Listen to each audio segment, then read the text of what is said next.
All right, so we are in a series called the Books of the Bible.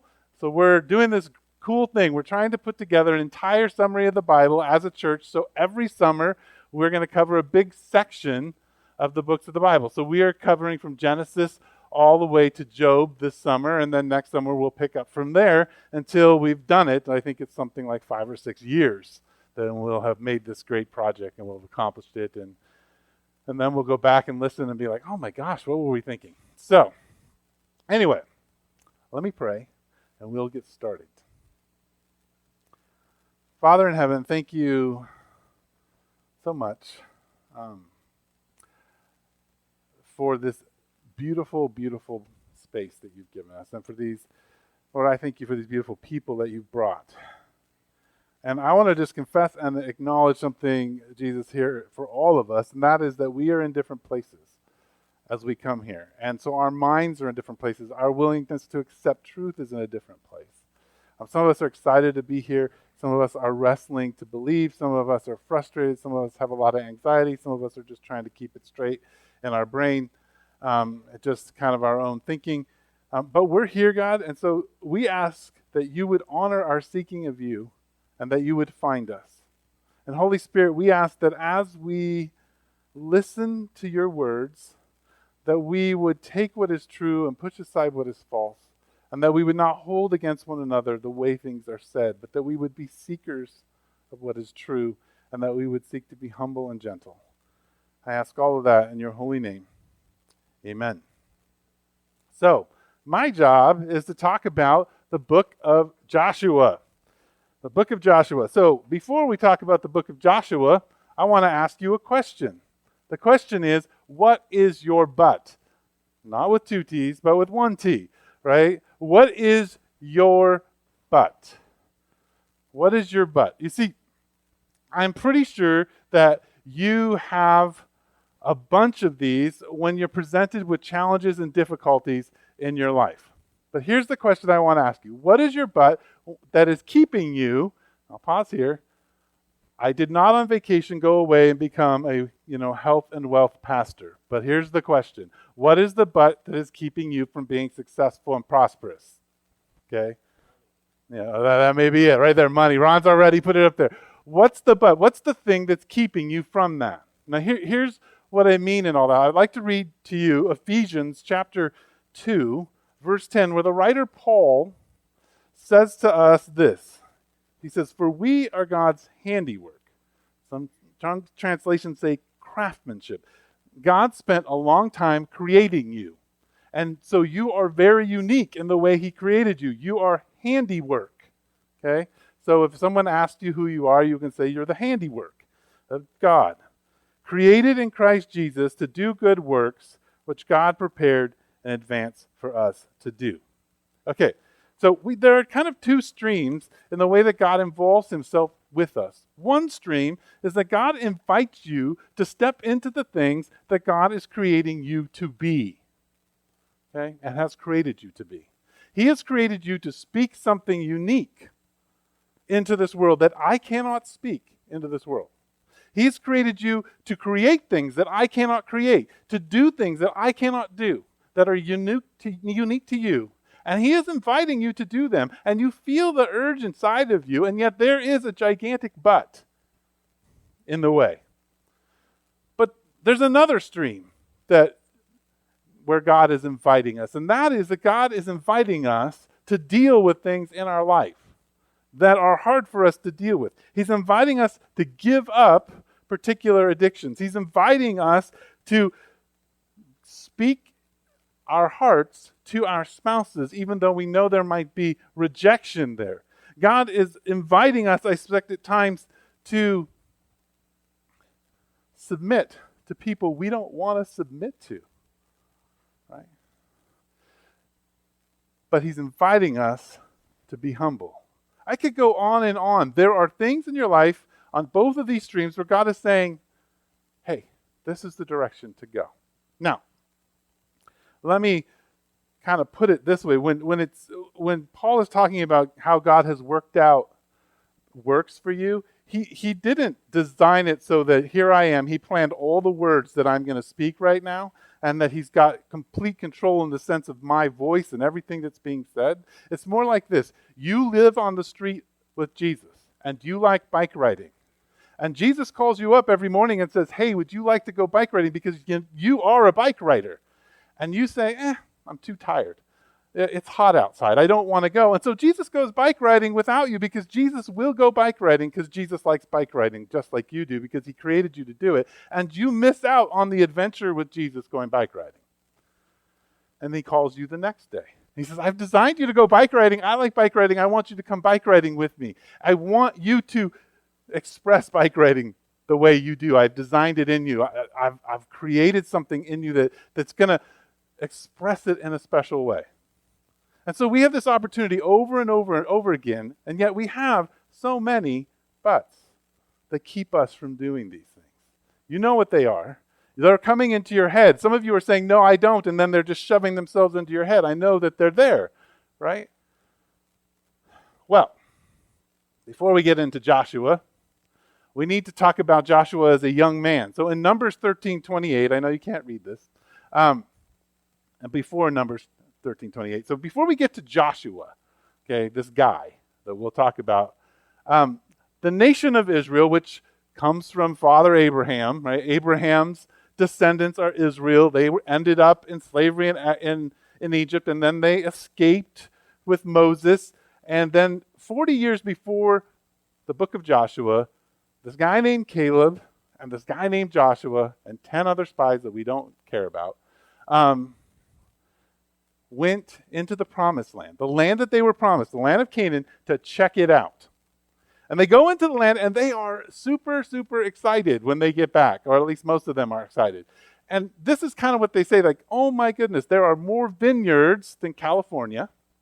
On every corner of the street, there are milk and honey stores. I mean, there's no espresso here. People only drink steamed milk, and they put a lot of honey in it. It's like there's so much honey and so much milk in this place. It's crazy, right? And the grapes are as big as your head, right? They're so excited. This is a lush. It's the promised land. It's everything. It's the successful and prosperous thing. It's the thing that God has given them, designed them to take. All of that. It's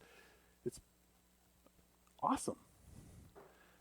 And yet, those 10 spies that we don't care about their names, those 10 spies, they all get up in front of the people of Israel, and they say, but.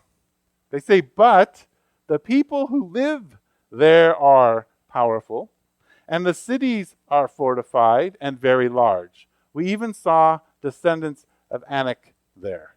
So Anak is that they're giants. We saw giants. So I think a lot of times this is how we view the things that God is inviting us into that we have buts about.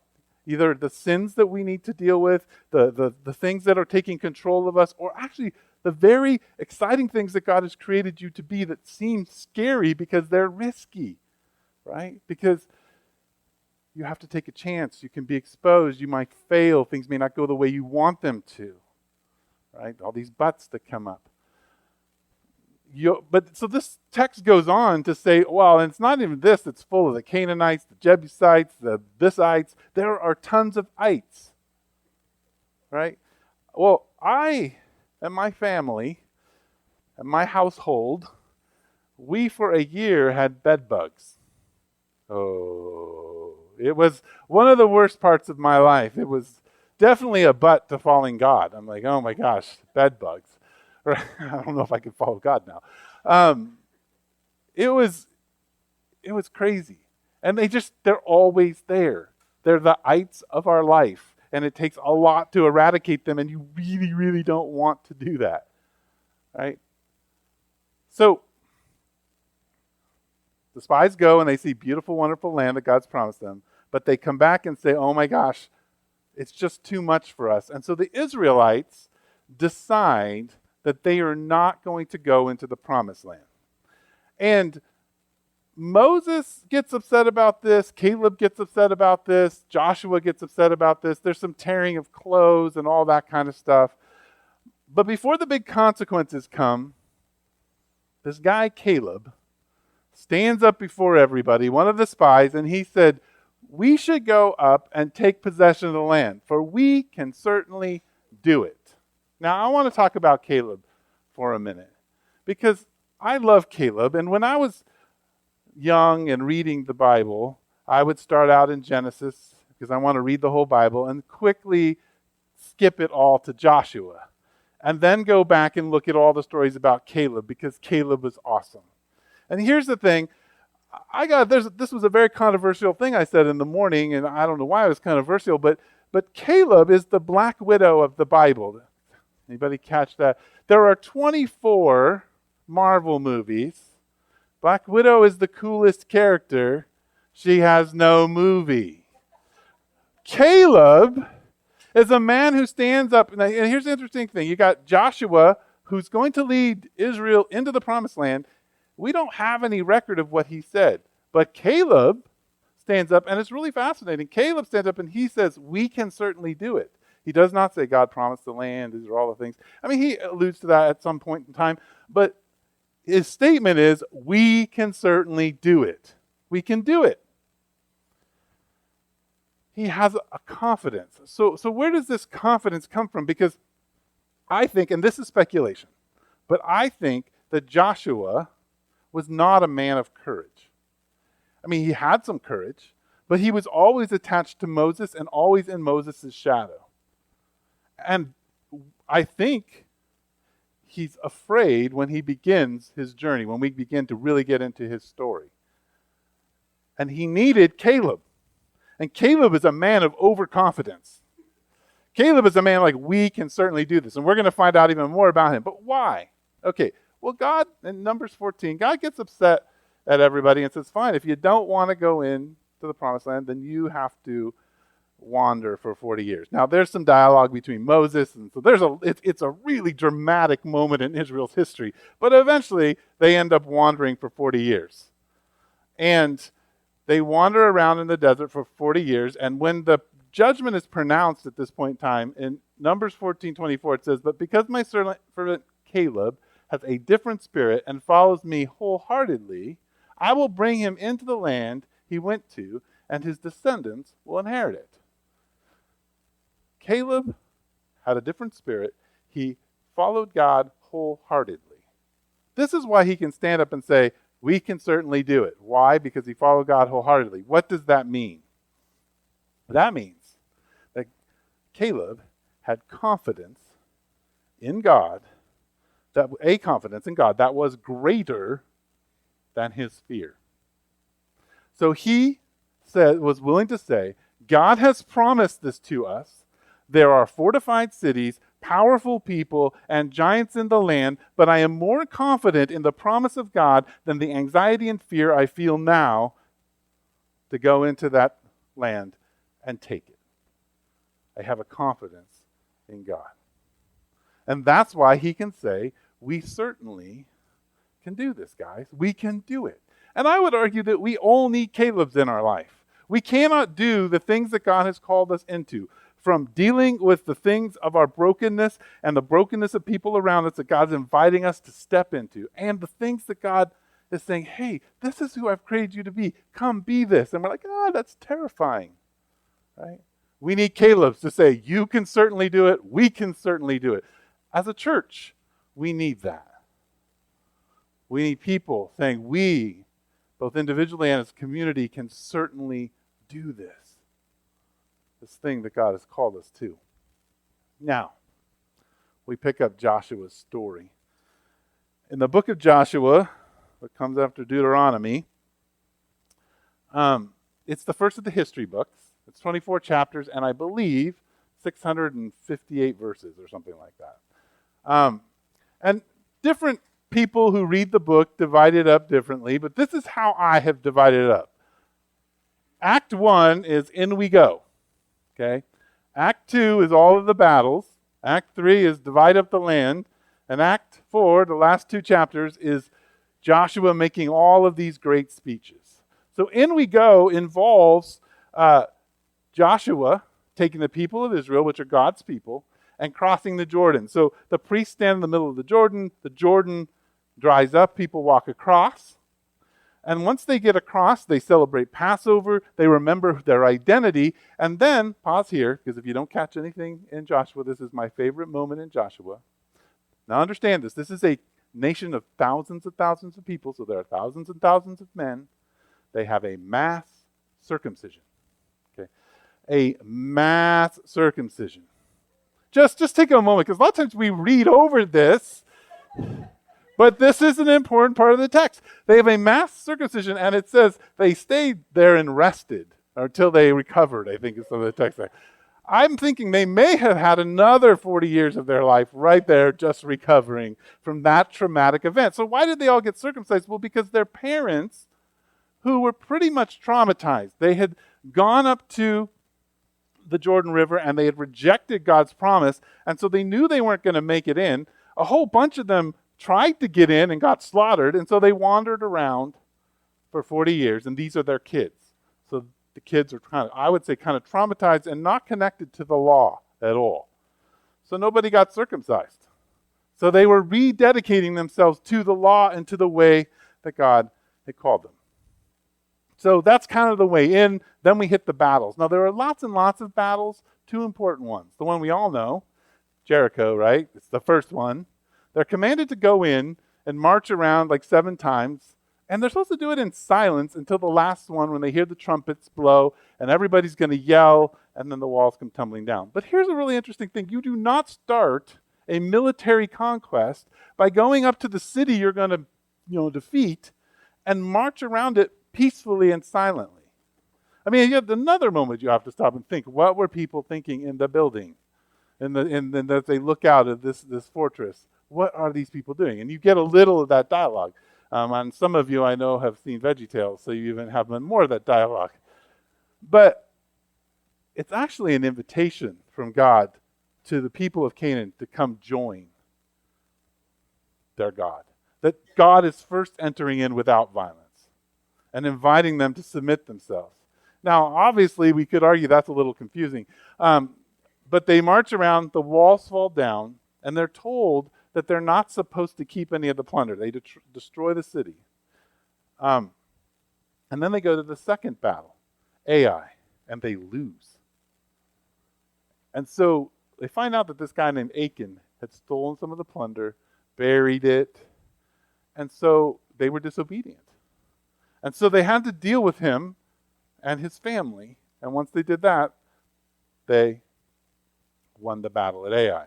Now, then they win a whole bunch of battles. There's a particular battle that's fun that we're going to sing about, which is Joshua actually asks God to stop the sun and the moon. And God does.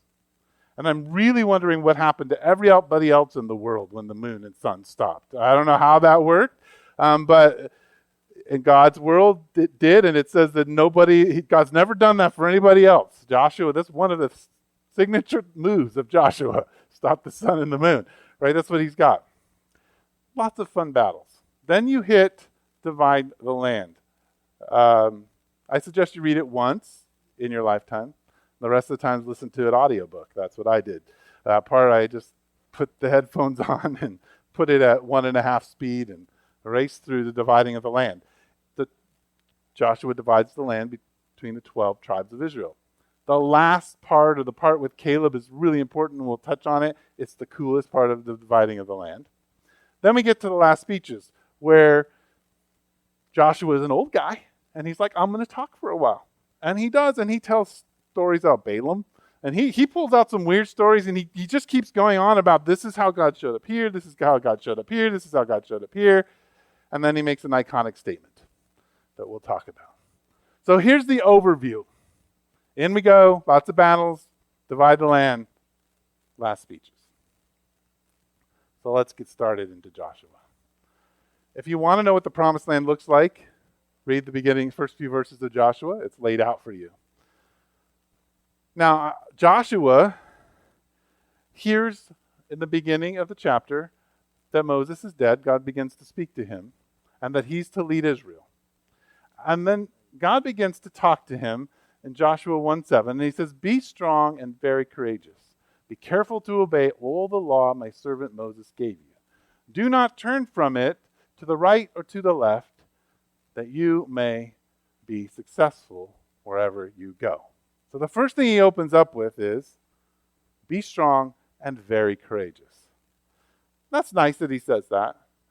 But that's not a clue to maybe that Joshua might have a little bit of his own anxieties. But he does say that the way that you can be successful is that you should start by obeying the law and not going right or left. That success in life is how focused you're going to stay on the law, he tells Joshua. Then he says, keep this book of the law always on your lips, meditate on it day and night, so that you may be careful to do everything written in it.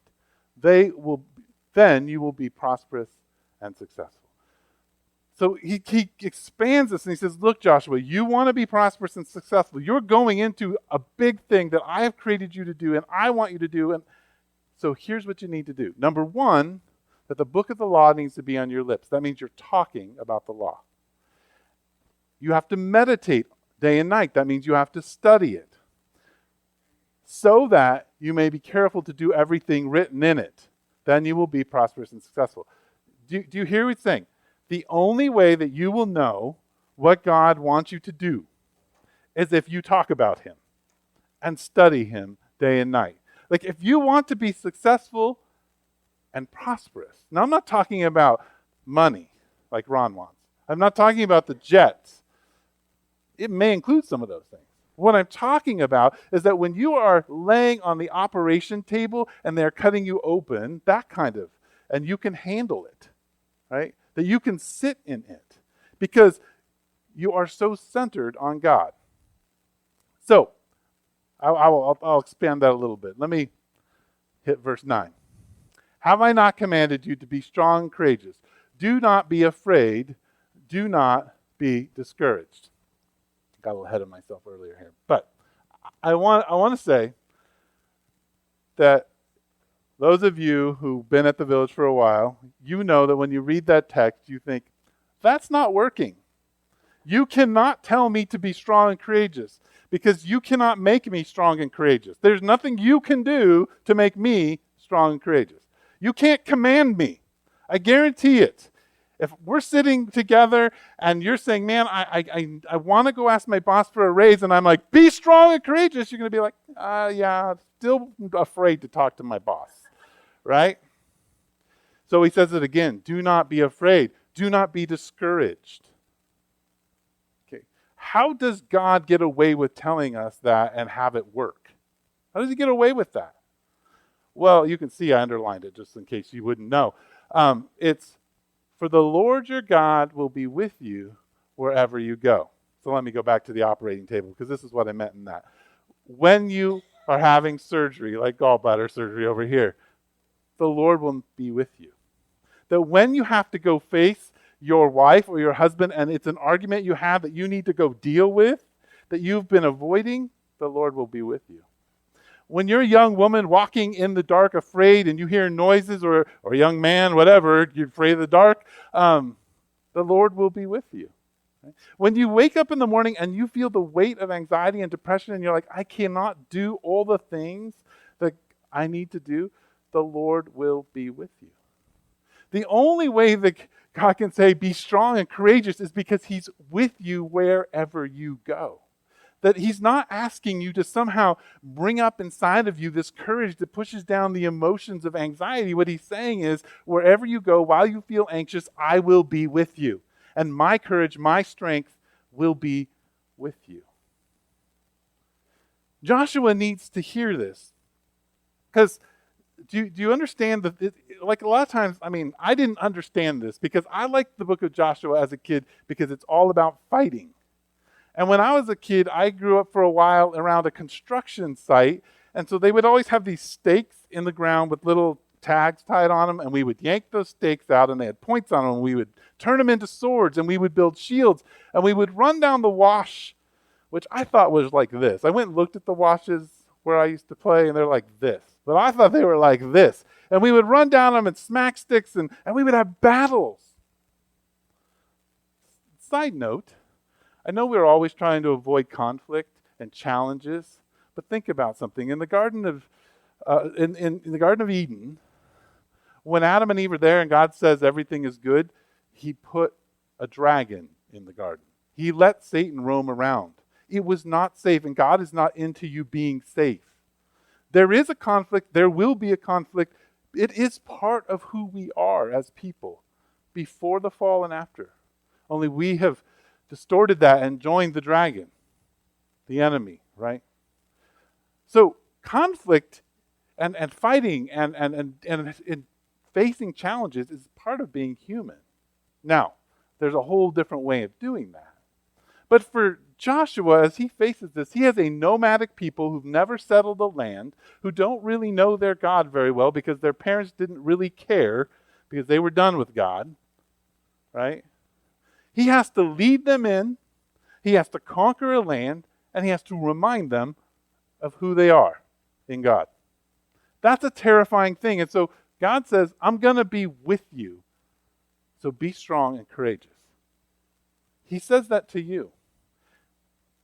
Tomorrow morning, when you get up, whatever it is that God is inviting you to be, and whatever God is inviting you to face, what he is saying is, I will not abandon you. Wherever you go, I will be with you. But there's an important caveat to all of that. You see, we enter into the battle. So Joshua gets prepared for all of this. God says, be strong, courageous. They cross the Jordan. And we come here to the dawn of the Battle of Jericho in Joshua 5. And if you know anything about leaders, when they're anxious, they pace a lot. Leaders, when they are trying to deal with people like you, they get anxious and they move around all the time, right? Any people, right? It doesn't matter. You're just the select group in front of me. And so I think Joshua, as he has to lead a bunch of people in a very particular process of marching around a building, he's up early, pacing, anxious, wanting the battle to start right now. And this is what happens in verse 13. Now, when Joshua was near Jericho, he looked up and saw a man standing in front of him with a drawn sword in his hand. Joshua went up to him and asked, "Are you for us or for our enemies?" And I love the answer here because the NIV says neither. Some translations say no. This is key. He replied, "But as commander of the army of the Lord, I have now come." This is a very iconic moment in Joshua's life because he immediately realizes who this person is. It's the angel of the Lord. He bows down. The angel of the Lord says, "Take off your sandals because you're on holy land." It's kind of a Moses moment, if you know anything about the burning bush. But this is the important statement, that as Israel goes to take the promised land, they are on God. God is not on their side. That's an important thing for you to understand. Sometimes they are on God's side, and sometimes they're just spectators, and sometimes they're against God. But what God is telling Joshua through his commander is, I promised you I would be with you. And so as he goes out to fight Jericho, there's his commander saying, now I'm here. We're going to war. And as long as Joshua follows, the Lord will be with him. So this is key in the sense that as you face your own fear to confront your own addictions, your sins, the things that God's inviting you to face, and step into the exciting things that God is creating you to be and the special thing that God has created you to be. Because I think a lot of times what happens with you and I is, as we think about all the negative things, but what you don't realize is that you are not an ordinary person. There is no ordinary in the world. God doesn't create ordinary things. Even the most mundane things are extraordinary in God's world. And you, his image bearers, are extraordinary, and you offer something that the person next to you cannot offer. And he's inviting you into it. It's scary. You know a little bit of what it is. I know you do.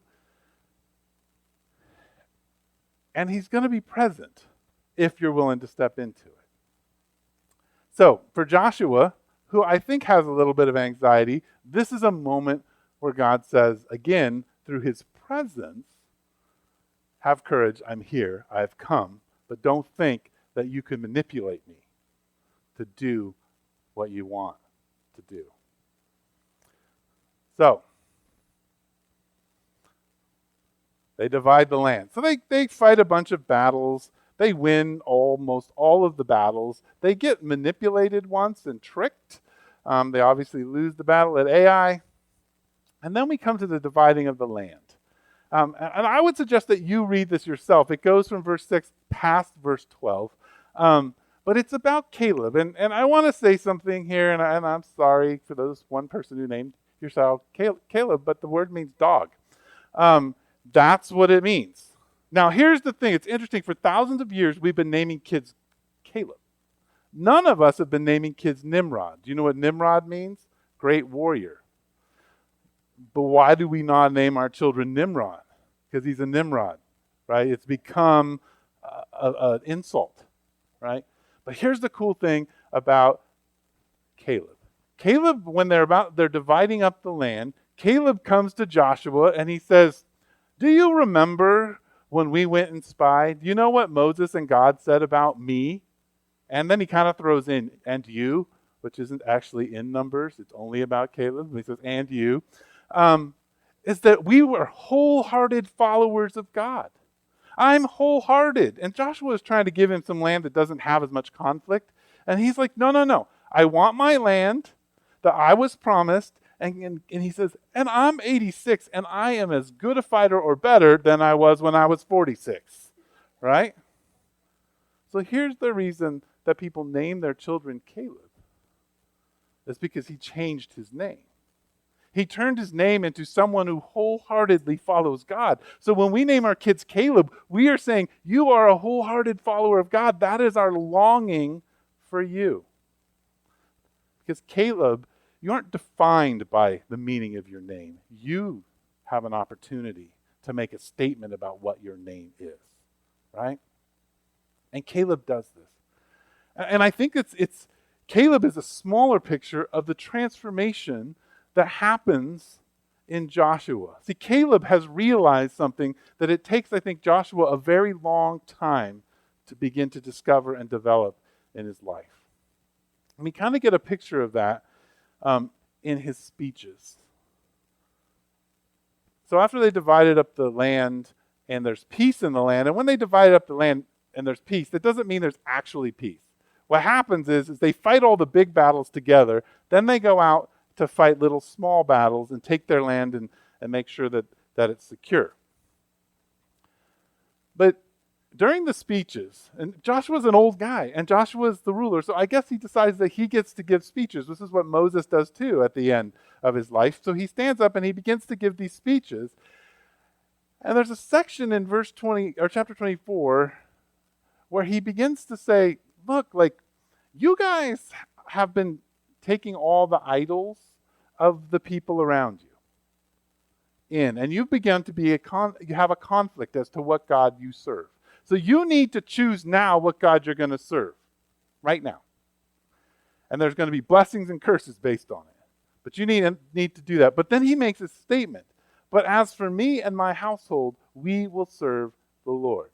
Now, I think it's fascinating, and this is maybe a little bit of speculation, but at the beginning of Joshua, God is continually saying, be strong, courageous, I'm with you, got it, we can do this, we're going in, you can lead these people.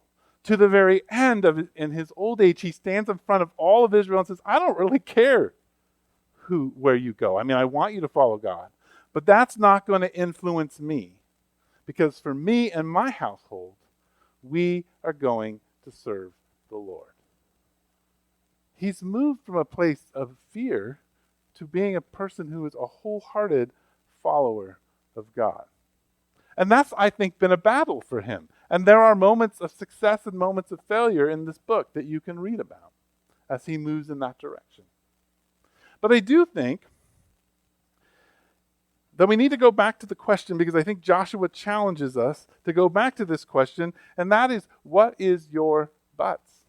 What are the things that are keeping you from walking into the promised land, from stepping into the things that God has created you to be, from facing the hard life-transforming things you need to face, dealing with the anxiousness that you feel. As I've been thinking about all of this, Joshua, and maybe I've just tapped into my childhood a little bit, really reminds me that the life we now live is a battle. And I was challenged as I listened to another pastor preach on Colossians chapter 2 by Paul. And I was challenged to tell you something. That is that maybe you don't know this, but as you come on Sunday, people are fighting for you in this church. People are fighting for you. I am fighting for you. And in a sense, what Paul has to say in Colossians 2 is where my heart is. And so I want to read that to you. It says, in just the first verse, it says, I want you to know how hard I contend. Some passages say struggle, or translations say struggle, some say fight. For you, and for those at Laodicea, and for all who have not met me personally. Now, when he's saying this is a very visceral word in the sense that he is struggling in prayer and struggling in thought for the people that he deeply loves, that they might step into the things that God is calling them to step into, and that they might find something deep and important. Now, for me, coming back on vacation, I will argue to you and tell you that I had a but in looking at this, because I felt like I was saying, hey, you have been fighting for your community, but I am inviting you to fight in a different way and a more spiritual way for your community. And I was like, but you know what, God, the buts for me are the giants of the village. That'd be all of you. I know I'm really the giant, right, because I'm the big guy and because Rod's not here today. But I'm like, I don't know if I want to face the rejection. I don't know if I want to face the agony of that. I don't know if I want to do that, actually. Right? I don't know if I want to do that. I have buts. But I feel like God is inviting me to tell you that I am doing that. I am fighting for you. And here's the thing that I'm fighting for. Listen to what Paul says, because this is my heart. My goal is that they may be encouraged in heart and united in love. Well, when someone needs courage or to be encouraged, that means they lack courage. And let's just be honest. That's all of us, which means, stop here, you guys are all cowards, and so am I. We are afraid people. We're afraid of everything. Right? Oh, most of us think we're not afraid, but we know we're afraid. Deep down, we're afraid. That's why Paul is contending that we and the Laodiceans might have courage. But he doesn't leave it just there in an individual place. He says that you would be united in love. Right? This is the word like coalesce, like come together. That we would come together as one. Because that's the longing, that we might be a people of courage, not necessarily individuals of courage. That here is the place where we can fight and strengthen and hold up one another. How does that work? He says, so that they may have the full riches of complete understanding, in order that they may know the mystery of God. Right? God has mysteries, not really a mystery. His name is Christ, right? But here's the mystery, that Jesus came and died and rose from the dead and gives you the opportunity to step into the things he's created you to be. Right? And so when if we go back to Joshua for a moment, and God is saying to Joshua, I need to be on your lips. You need to study me, because then you will know how to follow. You can be careful to keep my words, to know what to do. Right? That's my longing for you and I, because the only way we can step into what God has created us to be, and the only way we can face the things that we're afraid of, is if Christ is on our lips and Christ is in our meditation. Because then we'll know what to do. Then we'll know what to do.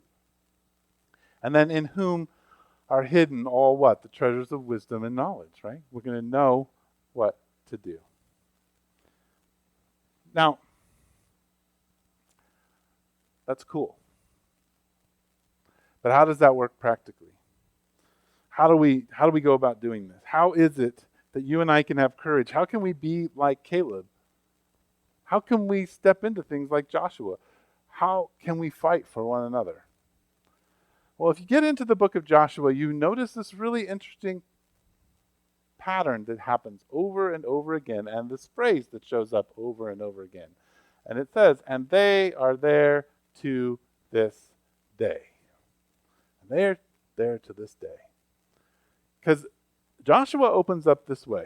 They're crossing the Jordan River. The priests stand, the Levites stand in the middle of the Jordan. The river separates.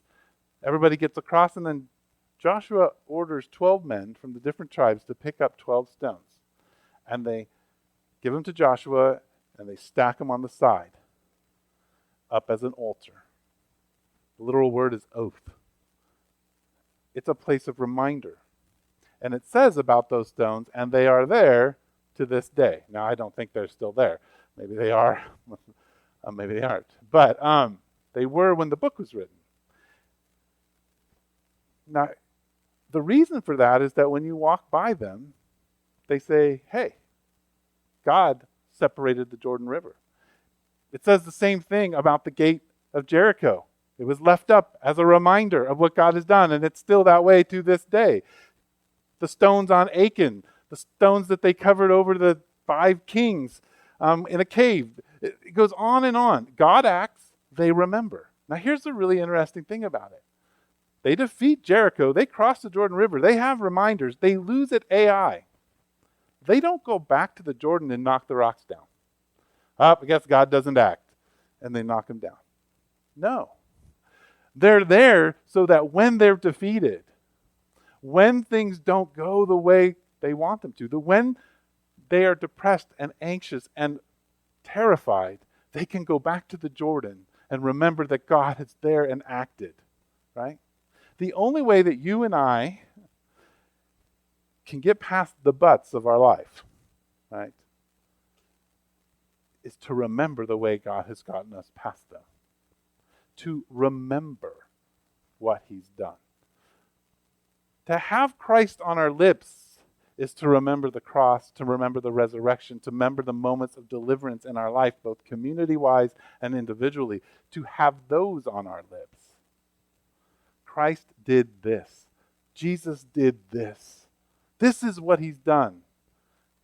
That's where courage comes from.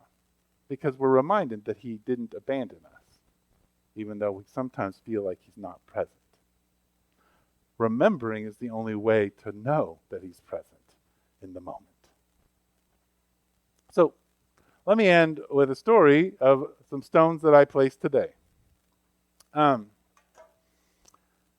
So, those of you who don't know me very well, don't know that in college, I had a very severe anxiety disorder. So much so that I didn't actually finish college, and some of that had to do with I had to deal with all these professors because of my learning disability, and my anxiety was so extreme that I would just black out every time I would try to have conversations, and so eventually I just dropped out of college, purely out of my anxiety, after 7 years of being in college. Long story, you could ask me about it. Right? I've wrestled with that anxiety for a long time. Now, some of that anxiety involves me standing in front of you talking, right?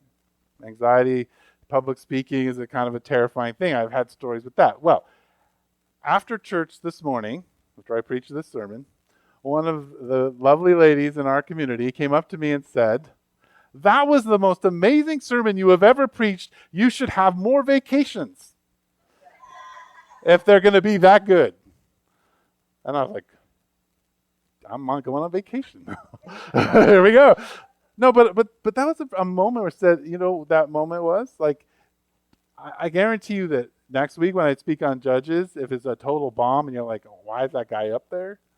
And I feel that way, and I'm so anxious and I can't keep things straight, that I can go back to the stones that woman laid for me, where she said, you have something really good to offer, and God created you to offer that, and I enjoyed it. She put some stones there for me. But if we don't place the stones and remember, we forget that God is doing anything. So we need to remember to remember, right? All right, I spoke way over. I don't care. Mark's doing kids. By the way, Mark did an amazing job, and if you have not told him, please do. We're just keeping things moving this last month. Anyway, any questions before I close? Maybe there's no need for questions. Thoughts, responses? Anybody? We don't have to have any questions. I know it is already 6:24. Okay, I should pray. We'll just pray.